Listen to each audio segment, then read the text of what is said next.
All right, folks, check it out. So my favorite bar in the world is this guy right here. I use it all the time. It's like my exclusive barbell in the garage. I love it. It's great. But I've had it for like 5 years at this point and have never done any maintenance on it. And as you can tell, yeah, nothing.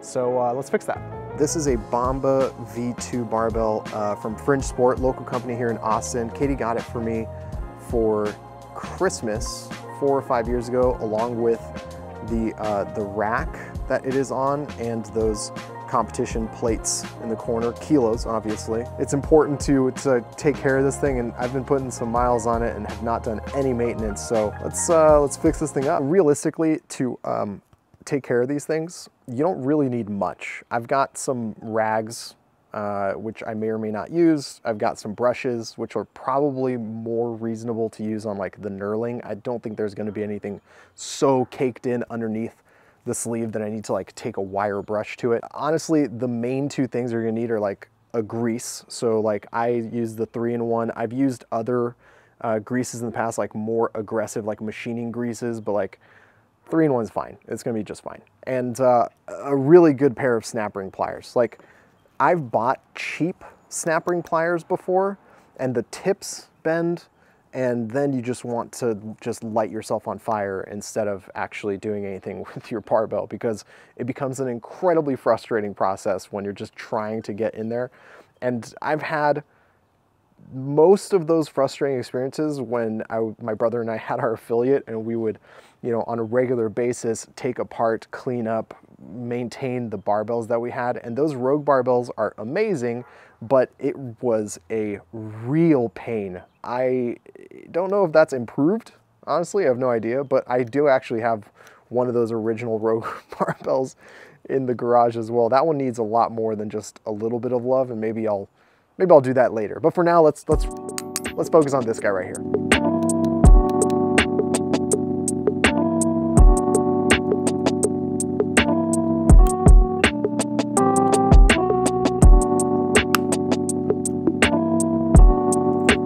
Easy as that. And then you kind of just push this guy back.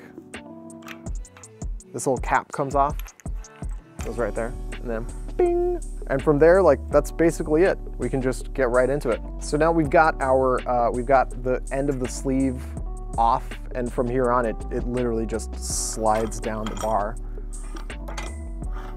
And there we are. So there's a little bit of grease still on here, but I'm not really sure it's doing anything, to be honest with you. So I don't think wiping it down is really gonna do any good for us, but you can see sort of where there's like some markings of where all the wear is, you know what I mean? So I think we're just gonna apply some 3-in-1 and lube it up and just close it right back up. So I don't think it takes too much. I think it's just enough to get this thing wet, honestly. Like, you don't need to soak it up in oil, grease, lubricant, whatever the technical term for this is. I guess it's not technically grease, it's just oil, lubricant. But either way, just enough to get it wet, dropping a little bit on the driveway, whatever. So we should just be able to like slide this thing back on here. And it's already 1,000 times better. Look at that. Look at that. Whoopsie. I'm gonna need that. So then, you know, we just put it back. Put the little cap guy on there. Take our snap ring.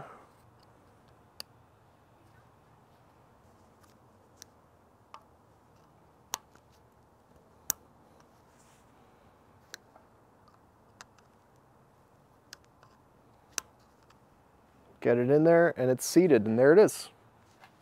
Easy peasy. Look at that thing go. All right, so check it out. The sleeves are done, but the sleeves are only like part of the process, because as you can tell, I've also not done any maintenance on the actual bar itself. So the knurling has taken a little bit of a beating, especially with chalk and how humid it gets out here in Austin. So this is luckily a very, very easy fix. You get yourself a little stiff bristled brush and you go to town, and then you just lube it up just like you did with the sleeves and wipe it down. Very simple.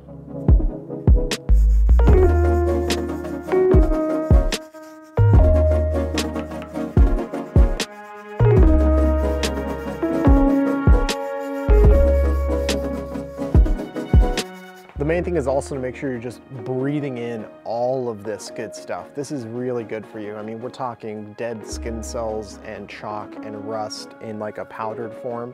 You just want to inhale it as much as you possibly can. It already looks way better. But I also have a slightly stiffer brush to see if we can get some more of that gunked up stuff in there.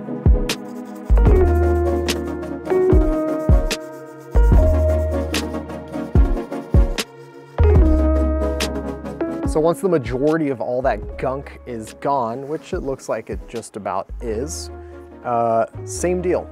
3-in-1, a little bit of, you know what I mean? And a little bit of, good to go.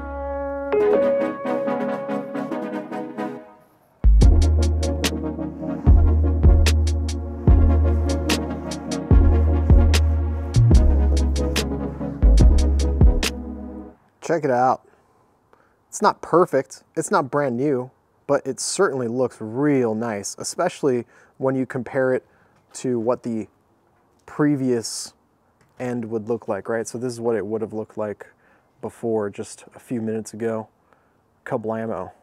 So if I was thinking ahead, I probably would have done this like in the middle of the day so that I could be like, yeah, check it out, I cleaned and maintained my barbell, now I'm gonna do some weightlifting, but I wasn't thinking ahead. I just kind of wanted to get this done before it got dark, so.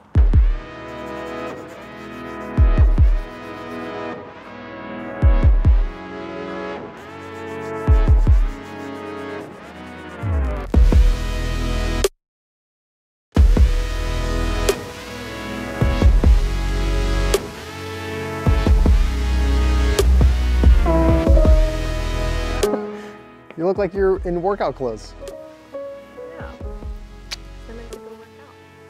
I'm sorry the gym was closed, honey. But I just maintained our barbell. Kate, what do you think of the new, oh God, don't do that.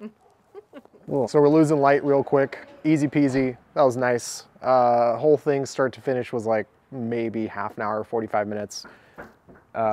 Super, super simple to take this thing apart, clean it up. And maybe I'll show you guys what I do with it. Mostly strict press, bench press, and what else doesn't absolutely at all utilize spinning collars.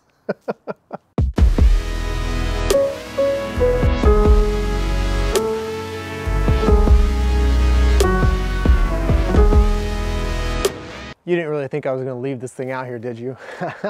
No chance.